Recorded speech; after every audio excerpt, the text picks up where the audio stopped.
The trade of Frank Robinson to the Orioles from the Reds was one of the most lopsided in history because of the direct results that resulted in the Orioles dynasty while the Reds were at the bottom of the standings. But in the long term, this trade was huge in creating the Reds dynasty in the mid-70s, better known as the Big Red Machine. So let's look back at how this trade created two dynasties.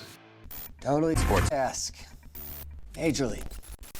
Frank Robinson made his debut in 1956 on the Cincinnati Redlegs at the age of 20, and from the get-go, it was clear that Robinson was a franchise-changing player. After 11 consecutive losing seasons, the Redlegs surprised everyone by holding on to first place at the halfway point of the season.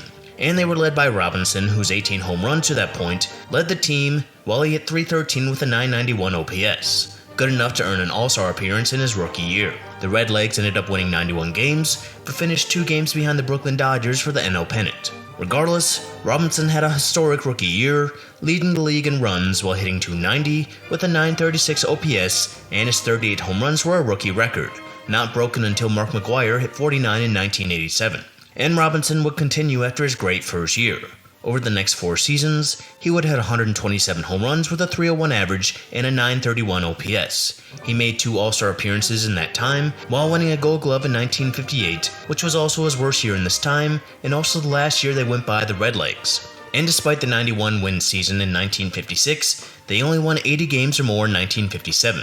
But after finishing 28 games out of first in 1960, 1961 would be historic for Robinson and the Reds. Robinson would lead the league in on-base, slugging, OPS, and OPS+, while hitting .323 with 37 home runs. This won him the NL MVP as the Reds won the pennant for the first time since 1940. They would lose the World Series in 5 games to the Yankees, but Reds fans had a lot to look forward to. And over the next 4 seasons, Robinson continued to be one of the best players in the league, hitting .303 with a .940 OPS over those 4 seasons while averaging 30 home runs a season.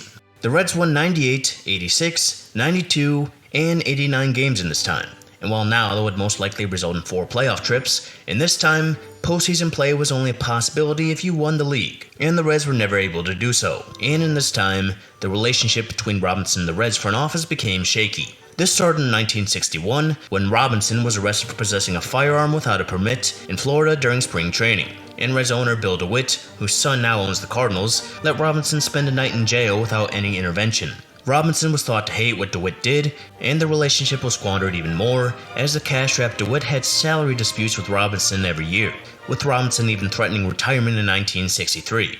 And in 1965, with the team's lackluster performance, fans began to boo the team, with much of the ire being directed at Robinson. With pressure to improve the team, especially their pitching, DeWitt offered Robinson to many teams, as he thought Robinson was still valuable but in decline. And he got his wish when he agreed to trade Robinson to the Orioles in exchange for pitchers Milt Pappas and Jack Balchin, along with outfielder Dick Simpson. He liked the speed and potential of Simpson, and he felt that Pappas could become the ace of the Reds staff. He also mentioned that he desired to maximize the return for Robinson while he could, and infamously added that Robinson was not a young 30. And in that first year without Robinson, he immediately made DeWitt look foolish. In 1966, Robinson led the league in runs for the 3rd time while leading the league in on-base, slugging, OPS, and OPS+ for the 4th time, and he led the league in average, RBIs, and home runs, with a career-high 49, which meant that he won the Triple Crown. And unsurprisingly, he won the MVP unanimously, meaning he was the first to win the AL and NL MVP, and is still the only one. He won the award ahead of his new Baltimore teammates, Brooks Robinson and Boog Powell. The Orioles were a team on the rise before Robinson came along, as he won 97 and 64 and 94 and 65, but neither resulted in a pennant. Robinson was what got them over the hump, as their 97 wins won them the pennant by 9 games. They went up against the Dodgers in the World Series and swept them, while Frank Robinson hit 2 home runs off Don Drysdale to win the World Series MVP. Frank Robinson was huge for the Orioles, and it went beyond just his level of play. Robinson was known for his competitiveness that sometimes led to fights after hard slides. He was a great leader whose competitive spirit inspired others. Jim Palmer said on him, "After Frank Robinson got there, we expected to win." Others echoed the statement, and as already said, Robinson took them from a competitive team to the best team in the league over his 6 years. After 1966, over the next 5 seasons, Robinson hit .296 with a .919 OPS and 130 home runs and a 24.7 WAR. He made the All-Star team in 4 of those 5 seasons, while finishing top 3 in MVP voting twice. And as for the team itself, the Orioles were the best team in this era. They missed out on the pennant in 67 and 68, but as the playoffs expanded from 2 to 4, they won the AL pennant 3 years in a row from 1969 to 71. And expansion would have mattered anyway because they had the best record in the league in all 3 years. Despite this, they lost 2 of these World Series to the Mets and Pirates, but they won in 1970, and funny enough, it was against his former team, the Cincinnati Reds. And for a quick overview of how that trade worked out, none of the 3 players Robinson was traded for were on the Reds roster in 1970. Robinson would be traded to the Dodgers after 1971, but the impact he had on the Orioles was massive, and on the surface level, his trade to the Orioles was lopsided. While on the Orioles, Robinson played a huge part in the team winning 4 pennants in 2 World Series, while he won the Triple Crown, an MVP, and made the All-Star team 5 times in 6 years. Meanwhile, for the Reds, by the start of the 1968 season, only Milt Pappas remained, and after a slow start, he was dealt to the Braves. Despite this, Pappas was the best player of these 3 for the Reds, and as discovered by William Schneider, Pappas' WAR on the Reds was 6. As for Robinson on the Orioles, his WAR was 32.4. So this trade has always been known as one of the most lopsided in history, and it was made even more famous when it was mentioned as such in the movie Bull Durham. But in the long run, this trade also had a positive impact for the Reds. In regards to the 3 who became Reds, Balchin was released while the other 2 were traded. Milt Pappas was traded to the Braves along with Ted Davidson and Ben Johnson, and in return, the Reds received pitchers Clay Carroll and Tony Cloninger, and shortstop Woody Woodward. Dick Simpson was traded to the Cardinals before the start of the 1968 season in exchange for outfielder Alex Johnson, who played 2 years for the Reds before being traded with Chico Ruiz to the Angels for pitchers Jim McLaughlin, Vern Geishert, and Pedro Borbin. And in the time where Robinson was on the Orioles, according to Schneider, those players who were traded to the Reds and the players they received when those players were traded accumulated a WAR of 29, only 2.4 points less than the WAR Robinson accumulated with the Orioles, which in this sense makes the trade seem less lopsided, and adding the fact that the Reds did win a pennant during this time, then it adds even more. This all may be a stretch when you add in players that weren't a part of the original trade, but there is one massive part that came about as a result of the trade, and that's Bob Hawsam becoming GM.